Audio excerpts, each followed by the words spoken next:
Alguém te irrita, você vai anotar o primeiro código pesado assim, ó. Se alguém me irrita, eu sou escravo dessa pessoa.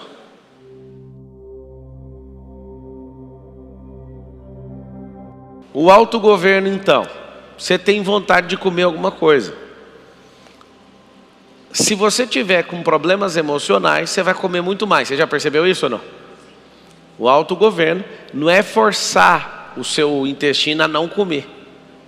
É você resolver seus problemas emocionais para não ter que comer, para não descontar ali. Porque o que você está comendo não é comida, são emoções que você não digeriu. Então, quando você começa a desenfrear na alimentação, por exemplo, é a mesma coisa de você vomitar e ficar comendo vômito.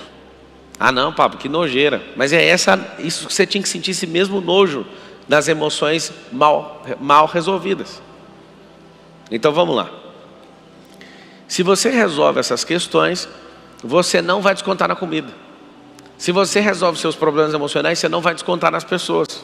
Se você de fato resolver essas questões, você vai demonstrar para você e para o mundo que você tem autogoverno. Alguém te irrita, você vai anotar o primeiro código pesado assim, ó. Se alguém me irrita, eu sou escravo dessa pessoa. O dia que eu descobri isso, a pessoa para me irritar, ela tem que ser grande. Maior do que o planeta. Quem é a pessoa que te irrita? Aquela que tem sua senha.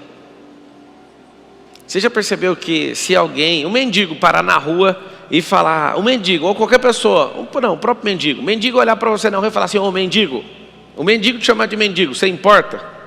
Você fala, não, você está pior que eu aí, eu não estou nem aí que você está falando. Você não importa, mas a sua mãe, se ela virar para você e te falar assim, ô mendigo, aí você, o que você está falando isso para mim? Você fica doido, porque a pessoa tem 100% da sua confiança. Onde está o segredo do autogoverno? Vocês querem saber ou não? Já está há milênios escrito na palavra. Maldito o homem que confia no outro. Em quem que você confia plenamente? No Senhor. Quem que tem autorização plena para falar no seu coração? Só o Senhor, os demais não têm esse espaço. Ou melhor, não deveriam ter. Caso você assuma o autogoverno depois de aprender isso, você tem que começar a fazer o handover, que é pegar o bastão da sua vida. O seu bastão, muitas vezes, você é casado ou tem algum tipo de relacionamento, você deixa a pessoa controlar você emocionalmente. Eu lembro quando eu conheci a Carol, há 18 anos atrás, que é minha esposa, minha única namorada. Eu lembro muito bem, ela falava, não, mas se você morrer eu morro. Eu falo, tem alguma coisa errada na sua fala. Parece que você está demonstrando carinho, parece, mas tem alguma coisa errada na sua fala. Mas o que tem de errado? Eu amo você. Eu falo, pois é, lembra de se amar primeiro, senão você sempre vai cobrar uma coisa de mim e vai ficar faltando alguma coisa aí. A relação que a gente tem humana, ela não pode depender do outro. É um jogando por cima, é transbordando amor um para o outro, não um cobrando um do outro. Não existe uma relação saudável desse jeito, nem de amizade. Quando eu vejo uma pessoa, estou com ciúme, eu corto. Não, você já está com ciúme, eu vou te ajudar. Você não vai sentir ciúme mais. Você não vai ter espaço mais na minha vida. Às vezes amigos, bem-sucedidos, cara bonito, hétero, falando assim, estou com ciúme de você. Eu falo, não estou te entendendo, amigo. Ciúme de quê? Isso é problema de autogoverno. E autogoverno começa num lugar que você sempre vai ouvir, na identidade. Quando eu mencionei hétero, às vezes um homossexual pode ter ciúme de outro homem, né? Mas um hétero não faz sentido. O que eu quero que você entenda é o seguinte. Quando você descobrir isso aqui, virar uma realidade na sua cabeça, vão chamar você de grosso. Vão chamar de você de uma pessoa estúpida. Mas você só voltou para o mundo real. O que faz uma pessoa não ter autogoverno? O ambiente, as pessoas que ela conviveu, sempre dependendo umas das outras emocionalmente. Você tem que entender uma coisa, você não depende de ninguém emocionalmente. O que fez você ter a cabeça que você tem hoje são as pessoas, as experiências, as histórias, os ambientes que você passou, certo? Se você depende com 30, 40, 50, 60 anos emocionalmente de alguém, você é uma criança ainda. De vez em quando eles ficam me forçando a chegar a algumas pessoas e falar assim, fala a idade mental de cada um. Aí eu deixo cada um falar, tá, esse aí tem 6 anos, esse aí tem 8, esse aí tem 11. Cada um tem uma idade emocional. E interessante é que no seu desenvolvimento facial, sem te conhecer, você começa a falar um pouquinho, pelo grau de conversa sua, eu falo, você tem 12 anos. Aí fica todo mundo abismado. Mas o que eu tenho que fazer para mudar? Vai ter que amadurecer.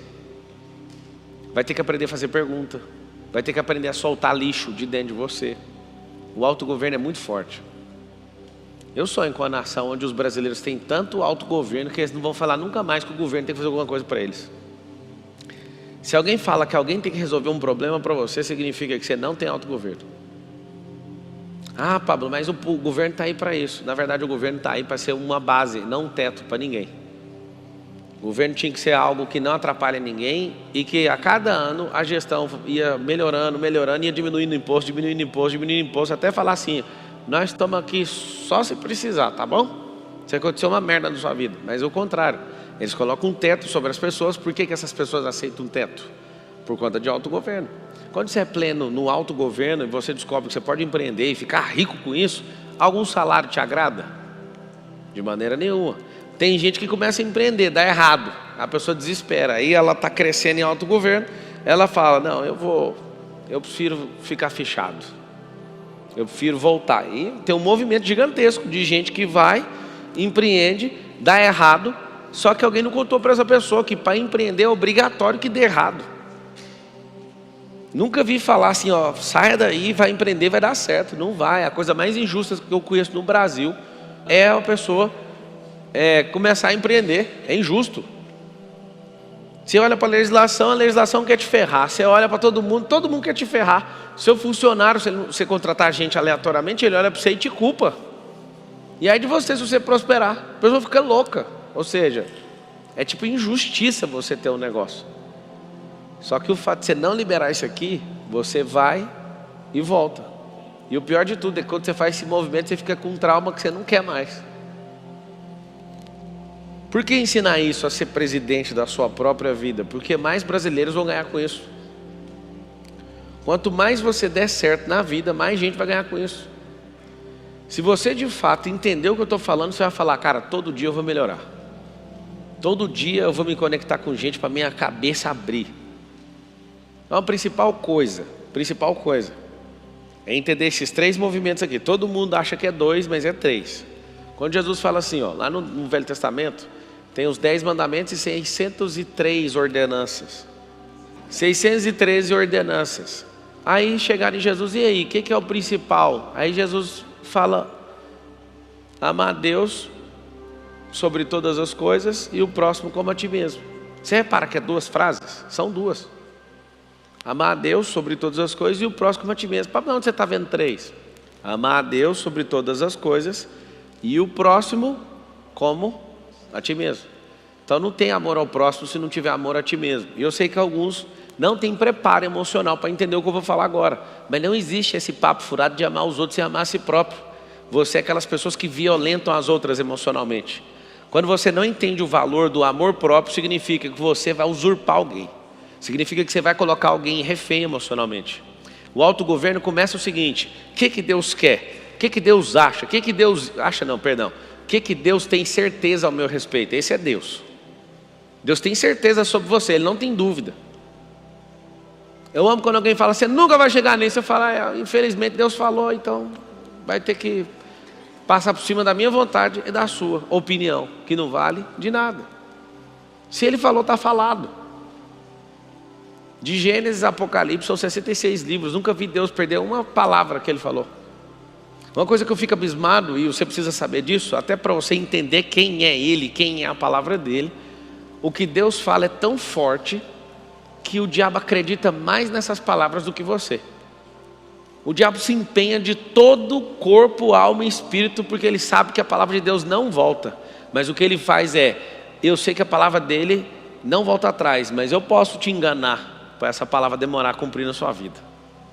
Isso aí ele sabe.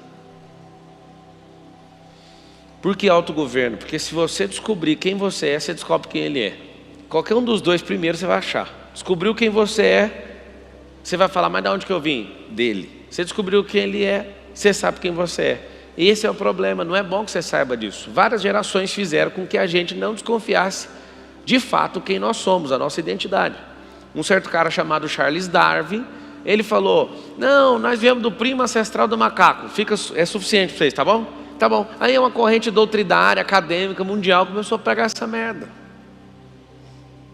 Eu lembro de estar na 5ª série, meu professor: não, porque nós viemos do macaco. Eu falei: não veio. Eu queria te falar, professor, que eu respeito a sua crença. 5ª série, eu já estava gerando problemas.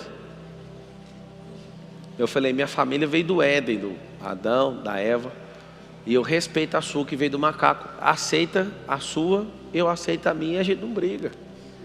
Você sabe o que é o professor de história olhar para a cara de um garoto na 5ª série? Ele apelou, porque eu falei, o que você está falando é crença. Aí ele rapidamente me chamou de crentinho, perguntou se tinha mais algum crentinho na sala. Ninguém tinha, mas ninguém tinha coragem de falar. Eu olhei para ele, fazer o quê? Aí fui embora, contei para todo mundo, a gente dava risada. E eu nunca aceitei essa merda.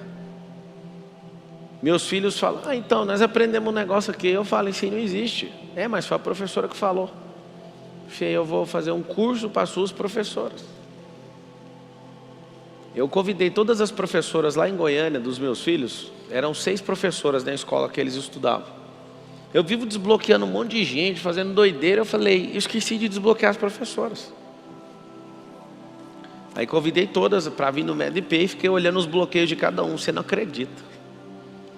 Era pequeno o MEDP, tipo assim, era 50 pessoas na época. Hoje a turma é de 500 pessoas.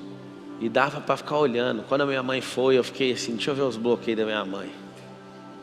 Desbloqueio da minha mãe, meu pai. Bloqueio do meu irmão mais velho, meu pai. Bloqueio da minha irmã, meu pai. Meu bloqueio, meu pai. Chamei meu pai, falei, vamos lá, ele, Deus me livre. Falei, eu queria que o senhor viesse assistir o MEDP. Ele, Deus me livre, você faz lavar cerebral nos outros. E eu falei para ele, pior que faço no espírito, na alma e no corpo. E lá no relatório aponta que você está precisando, porque você está ferrando muita gente. Sabe o que é a grande verdade? É que quando você descobrir esse negócio que eu estou te ensinando, você vai amar tanto a sua vida que você não vai importar com quase nada que os outros falam. Pelo contrário, você vai usar. Você vai usar, você vai aprender a fazer isso.